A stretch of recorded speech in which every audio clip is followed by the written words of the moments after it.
Yours. Great. So I'm Amy Wilkinson. You all have a treat in store with the women on this panel. I will say that in the research, just a tiny bit to respond to the facts that we had in the previous presentation, the research on entrepreneurs, especially in the United States, which is mostly my focus, shows that recessionary times are fantastic times to be starting businesses. So a couple companies that you all know, Burger King, MTV, CNN, Disney, etc., all started in the United States in down economies. So that's something that a lot of people don't realize. To the women in education point, I graduated from Stanford Business School in 2002, so that's 9 years ago. It's when the tech bubble burst. Everyone thought it was doom and gloom. There was no future of the internet. And Google started 12, 15 miles away from campus. At that time, no one in my business school paid any attention, which is kind of the amazing thing. And now who could live without Google, right? And the successive companies that have come after. So that shows the power of entrepreneurship, certainly in the United States.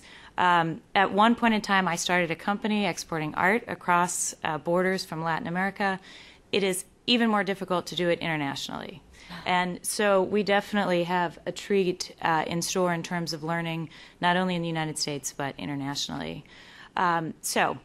Global entrepreneurs, building products, building organizations, basically shaping our lives as we know it. And I'll start with one fun fact. In 1886, today, on this day of the year, the formula and recipe for Coca-Cola was founded, and Coca-Cola moved forward as a company. Started by a pharmacist, John Pemberton. I say that because we have a pharmacist on the panel. Hanan Saab, founder and managing director of PharmaMed.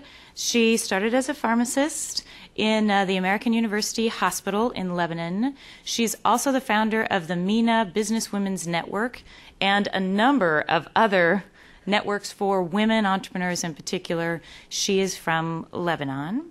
Then we've got Tammy Longaberger, and as mentioned, she's the CEO of the Longaberger Company. It's a direct selling company in Ohio, so she's anchoring the U.S. part of this panel. She also chairs the Arab Women's Leadership Institute, and she's the author of this book, Weaving Dreams. Since I'm writing a book, we have to help everyone who writes a book out there in the world at large. So that's Tammy. And then we've got Lena Hondelay, and she is something near and dear to my heart. She's the CEO for printing for the manufacturing of chocolate. So she's in the consumer products world, in the chocolate business. She's also the founder of Rawa Fed. It's a consulting company helping small and medium-sized enterprises from Jordan. So it's an export house and other services helping small and medium-sized businesses. So that is who's on the panel.